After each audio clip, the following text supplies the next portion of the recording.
Welcome to East by West Farms. Here we grow what we eat and eat what we grow. Today I'm going to clean out the jungle here to plant for fall vegetables.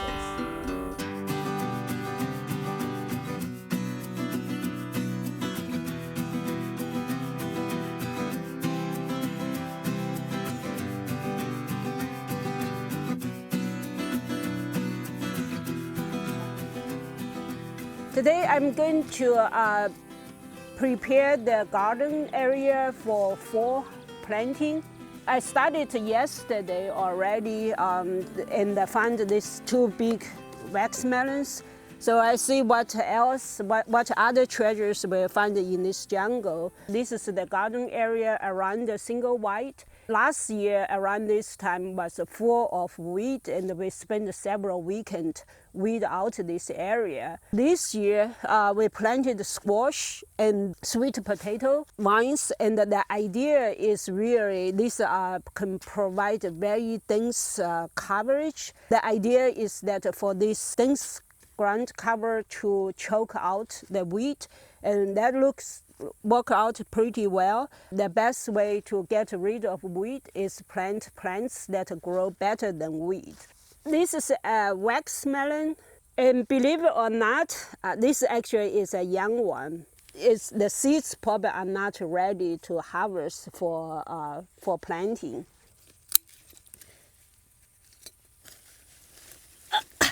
Oh man! Whoa! That is maybe more matured wax melon, and I'm actually going to the gym regularly. This is like probably 20 pounds.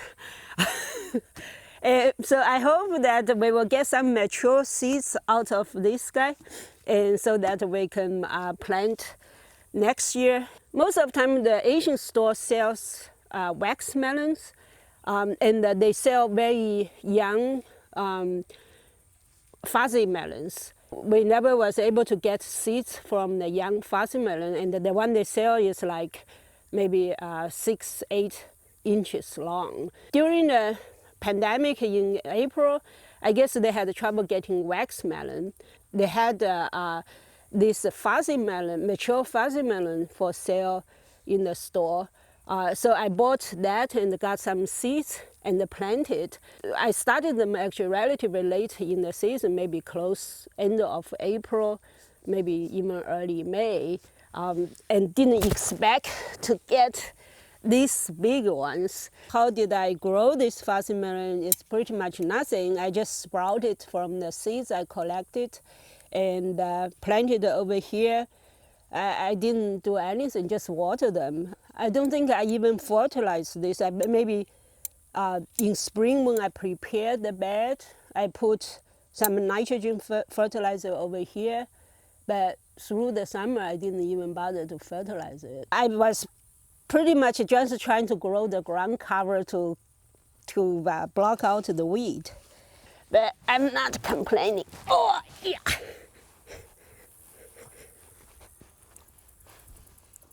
Of course, we have sweet potato one here, and that we can still eat, but we have so many of them, we're not really saving them.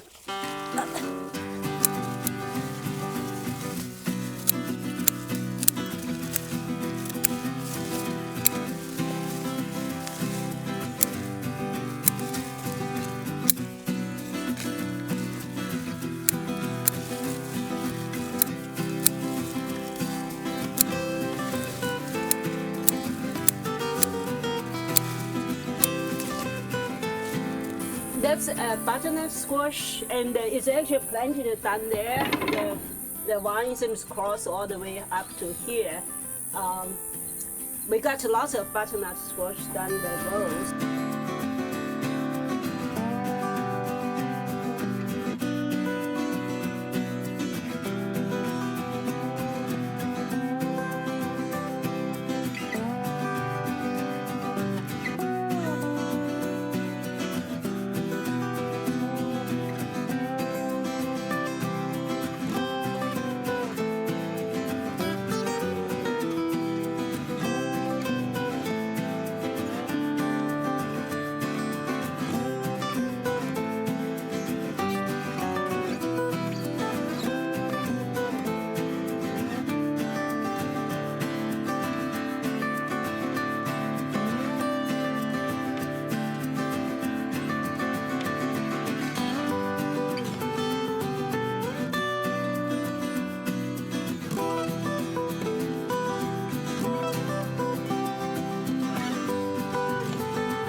I cleaned up the front of the garden pretty well. The back, I will keep it as it is because the plants was not growing well in there. Of course, it had less sun. Some of the squash are not mature yet, so I will leave it there for them to continue to grow until the first frost. Over here, I have a few sweet potatoes plants. They were actually grown from the cuttings, so I'm not sure whether we will get sweet potatoes or not. But it looks like the vines at the root base are pretty thick. Maybe we will get some sweet potatoes. So let's see what we got.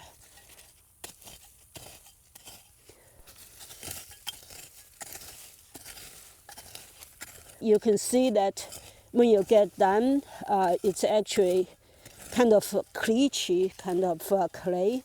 So that's actually not as good as the Houston black clay. So it's kind of strange in the same property, maybe just a few 100 feet apart, we actually have a completely different soil. It's definitely not the Houston black clay. So actually, when you go down more, it seems to be more like that. But I don't think we have any sweet potato down there. But you can see how much it was grown from a vine like this, and that's what you get. It's actually dig really deep into the soil. So see the roots. So I'm going to leave it in there because this will rot and add organic matter to the soil and definitely loosen the soil.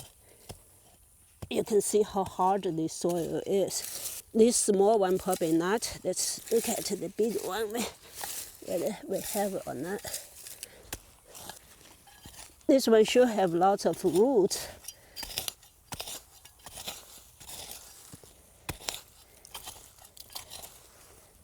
But it doesn't look like we have sweet potato.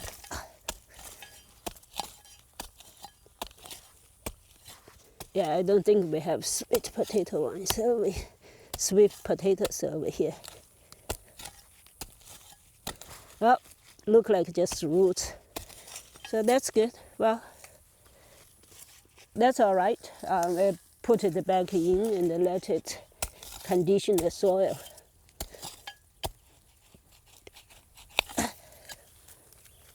Well, so no luck with the sweet potatoes.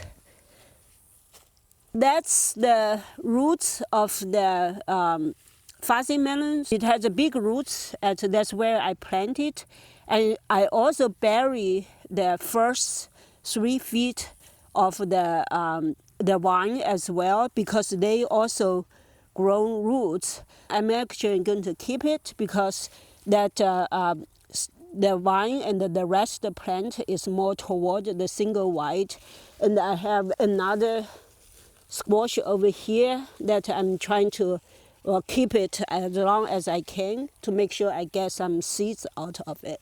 The nice thing about the fuzzy squash is that you can eat the squash when it's young, and you can also eat when it's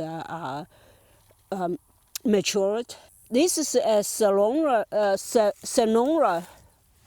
peppers that I actually bought from the nursery. In the heat of the summer, it got a powdery mildew or some kind of, the leaf become very waxy, so it's indication of some kind of disease. I cut it all the way down, but left the root over here. The roots start to sending out new leaves. So if we're lucky that have a long fall, we might still get some peppers out of this. I probably will also get some cuttings from this as well. Over here are the kales that I planted in the in spring, and I didn't expect to survive through summer, but it did because of the cover the ground cover of the squash. If I can plant, they can survive through summer, and then they will really do well in winter. So we can actually have a succession of kales, so that early fall, once the temperature start cool, remove the squashes and have the kales take over. I'm at the north side of the single white. It's still a jungle. Since this is the north side, it doesn't make sense to put 4 plants over here. I will let the plants continue to grow until the first frost, and then cover this area with mulch and hay to let the soil rest through winter, and then start to planting things in spring.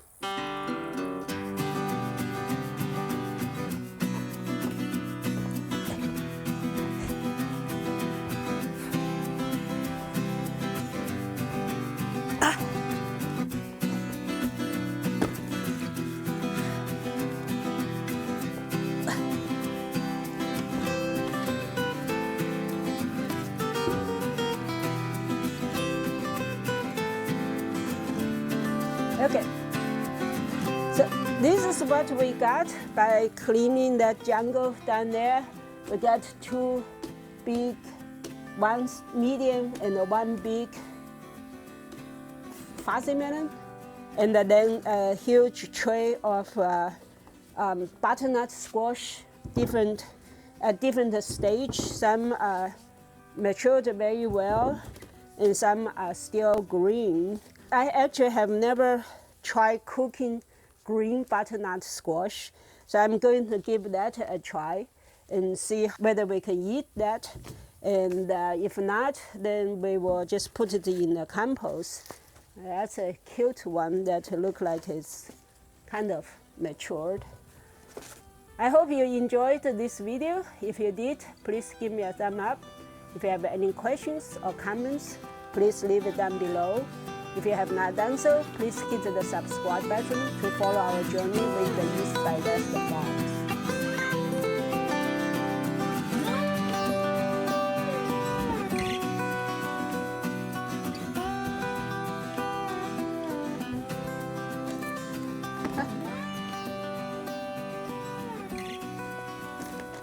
This one is almost mature. And we also got some grasshoppers for the chicken.